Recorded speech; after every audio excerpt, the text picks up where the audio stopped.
Welcome to Spotlight. I'm Colin Lowther. And I'm Liz Wade. Spotlight uses a special English method of broadcasting. It is easier for people to understand, no matter where in the world they live.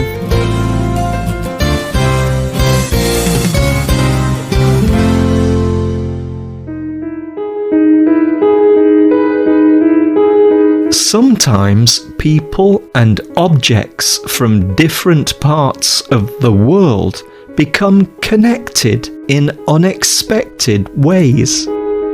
Do you know how the following things are connected? 500 people from Eritrea and Somalia in Africa. A boat. A carpenter or woodworker from Italy. A radio. The world-famous British Museum in the United Kingdom. They are all linked by a small cross made from wood. Today's spotlight is on that small wooden cross, the Lampedusa cross.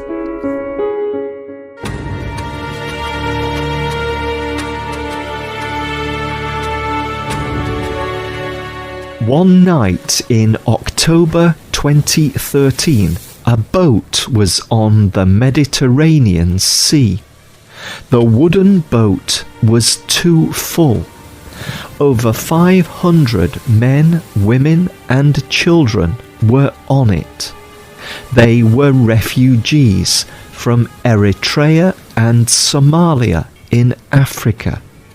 They had escaped from the dangers of war, poverty or oppression, and they were looking for freedom, safety and a new life in Europe. The refugees were tired. Many were sleeping. The people who were awake saw lights in the far distance, land. But then something terrible happened. Fire. Everyone was very frightened. They screamed and cried loudly. Then the boat started to sink. Some people fell into the sea. One refugee, Solomon, later told The Guardian, "I was woken by people screaming. I had 3 or 4 seconds to react as the boat rolled over. Most people slid out of the boat and fell in the water. But I held on."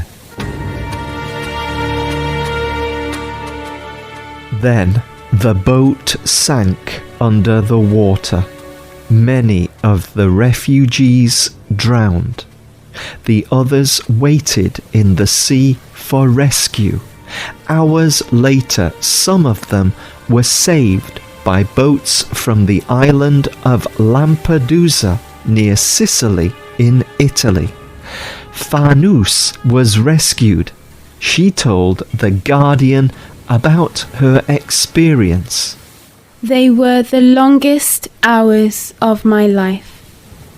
The rescuers saw my hands moving in the water, but my head was almost under." Only 151 people survived. The rescuers took them to Lampedusa.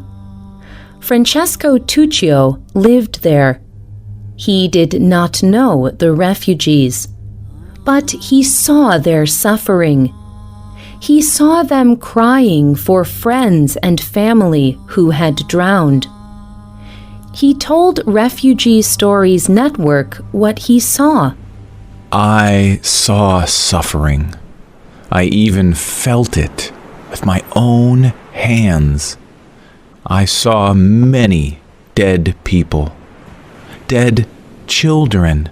I held dead children. It was horrible."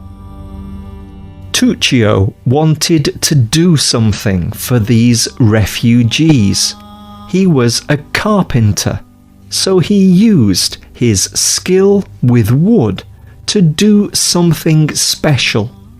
He found wood from their wrecked boat. He thought the wood smelled of salt, the sea, and even suffering. Tuccio knew the refugees were Christian believers. So from this wood, he made each refugee a Christian symbol of hope. He made each of them a small wooden cross to wear.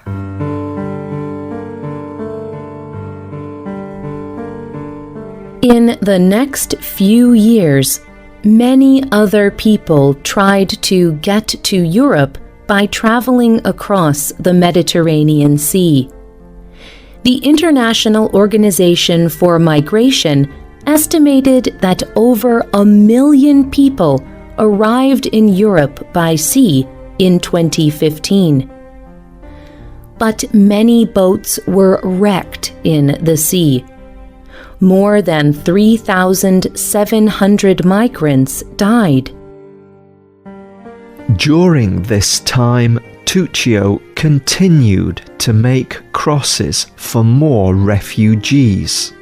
He believed it was his duty as a man of faith to ease the suffering of those who survived. He also wanted more people to understand what was happening.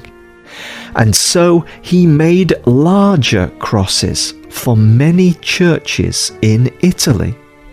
In 2015, the BBC talked to him for a radio program. Tuccio told them that he wanted to honour both those who died and those who survived. He explained, Every time I make a cross, I feel like I am saving a person. And for those migrants who made it to land, I want the cross to represent a new starting point. The cross is a symbol of rebirth and rescue, and I want these people to have a better life. In the United Kingdom, Jill Cook heard the radio program. Cook works at the British Museum in London.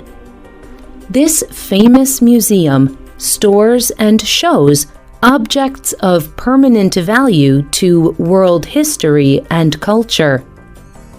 Cook was moved by Tuccio's kindness, but she was also excited. A cross made by Tuccio could represent all the refugees who had traveled to Europe during this period in history. It could tell their story. She explained to the BBC why an object is important for the museum. We do not show photographs or images at the museum. We only show objects. And so the migrants who have nothing were always going to be unseen. And then I heard about the carpenter and his crosses. Cook asked Tuccio to make a cross for the museum. He was happy and proud to do this. He knew that people from all over the world visit the British Museum. He later told the BBC, I would like future generations to remember when they look at the wood that it is made from suffering. And I would like them to remember that the cross is the symbol of freedom and the coming together of people.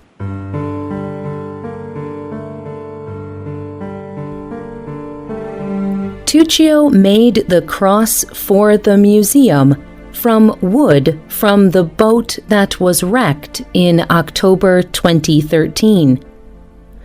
Cook remembers that everyone at the museum went quiet when they saw the cross. Neil MacGregor was in charge of the museum. He decided that the simple wooden cross was a very special object. He said, "This simple yet moving object is a special gift to the collection. Mr. Tuccio's kindness will allow all visitors to the museum to consider this important time in the history of Europe. It is a great migration which may change the way we understand our continent. In my time at the museum, we have collected many wonderful objects. All of them have tried to shine a light on the needs and hopes that all humans share." Cook still feels strong emotion when she looks at the Lampedusa cross. Tears come to her eyes. Many visitors to the museum react in the same way. The cross is only about 38 centimeters high, and the blue, green and yellow paint on the wood is damaged. But it is a powerful symbol of both suffering and hope in our time. One visitor told the BBC, "I think the symbolism of it is amazing. For a symbol of hope to be made from the wreckage, it is beautiful." But the Lampedusa cross is more than a memory of the past. Refugees still sail across the Mediterranean Sea from Africa to Europe. This is still dangerous, and thousands die in the sea every year.